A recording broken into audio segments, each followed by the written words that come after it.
जय हिंद, वंदे मातरम। साथियों, बात करेंगे आज एमए के बाद क्या करें। एमए करने के बाद में कौन कौन सी जॉब के लिए हम अप्लाई कर सकते हैं, government sector, private sector. MA के बाद में हम क्या पढ़ाई कर सकते हैं, एमए करने के क्या फायदे हैं। तो एमए को लेकर जितने भी आपके क्वेश्चन हैं उन सब का आंसर आपको इस वीडियो में मिलने वाला है।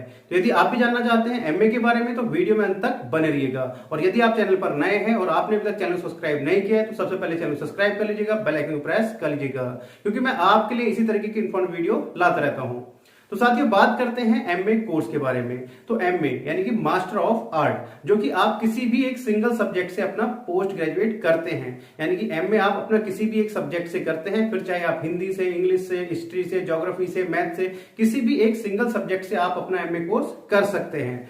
अब जरूरी नहीं है कि एमए आप बीए के बाद ही कर सकते हैं। यदि आपने बीएससी किया है तो भी आप एमए कर सकते हैं, आपने बीकॉम किया है तो भी आप एमए कर सकते हैं, बीटेक किया है आपने तो भी आप एमए कर सकते हैं। यानी कि यदि आपने कोई भी ग्रेजुएशन कोर्स किया है तो आप एमए कर सकते हैं।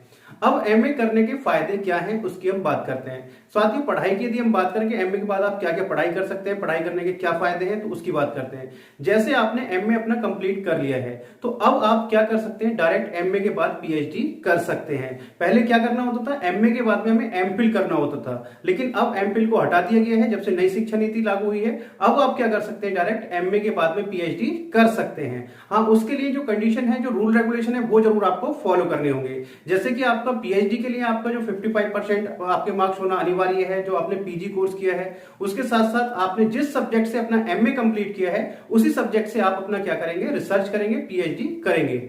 इससे आगे बात करें साथियों, एमए यदि आपने अपना कंप्लीट कर लिया है तो उसके बाद में आप अपना क्या दे सकते हैं, यूजीसी नेट का एग्जाम दे सकते हैं। साल में 2 बार आपका यूजीसी नेट का एग्जाम कंडक्ट कराया जाता है, और यदि आपका यूजीसी नेट का एग्जाम क्लियर हो जाता है, आप उसमें पास हो जाते हैं, तो उसके बाद आप कॉलेज या यूनिवर्सिटी में एज असिस्टेंट प्रोफेसर पढ़ा सकते हैं, काम कर सकते हैं। यानी कि आप एज असिस्टेंट प्रोफेसर के लिए क्या हो जाते हैं, एलिजिबल हो जाते हैं।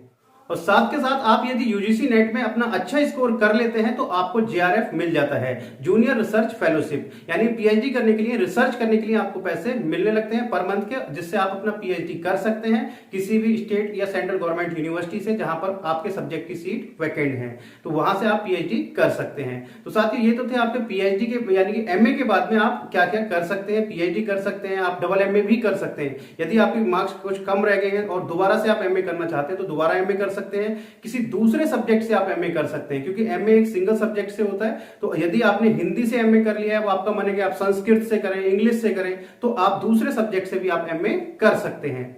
तो यानी कि वो कहलाएगा फिर आपका डबल एमए। अब बात करते हैं कि एमए के बाद में कौन कौन सी जॉब के लिए आप अप्लाई कर सकते हैं। तो साथियों, एमए के बाद में यदि आपने एमए अपना कंप्लीट कर लिया है तो उसके बाद में आप जो पीजीटी के फॉर्म आते हैं वो फॉर्म आप भर सकते हैं। यानी कि पीजीटी के लिए आप एलिजिबल हो जाते हैं, पीजीटी के लिए आप अप्लाई कर सकते हैं।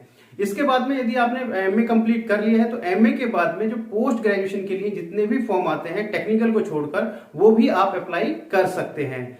इसके साथ साथ बात करें साथियों, जैसे आपको बीएड करना है और ग्रेजुएशन में आपकी परसेंटेज कम रह गई थी, तो उसके बाद में आपकी यदि परसेंटेज एमए में 50% से ऊपर है तो आप बीएड के लिए भी एलिजिबल हो जाते हैं, बीएड कर सकते हैं। यानी ग्रेजुएशन में यदि आपका परसेंटेज क्राइटेरिया पूरा नहीं हो रहा था, यदि आपने एमए में अपने मार्क्स अच्छे ले आए आप, और उसके बाद में आप एलिजिबल हो जाते हैं बीएड करने के लिए भी।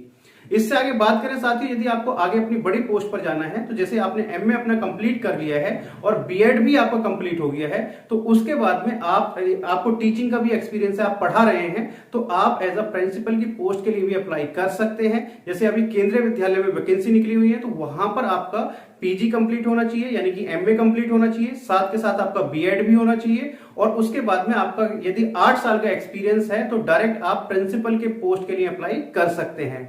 इसके साथ ही यदि आपको वाइस प्रिंसिपल के लिए अप्लाई करना है तो वहां पर आपका पीजी होना चाहिए, बीएड होना चाहिए और 5 साल का एक्सपीरियंस होना चाहिए। तो इस तरीके से आप अप्लाई कर सकते हैं। यानी कि एक तरीके से आप क्या हो जाते हैं, पोस्ट ग्रेजुएट हो जाते हैं। तो पोस्ट ग्रेजुएट के बाद में जितनी भी वैकेंसी आती है उनको आप फिल कर सकते हैं।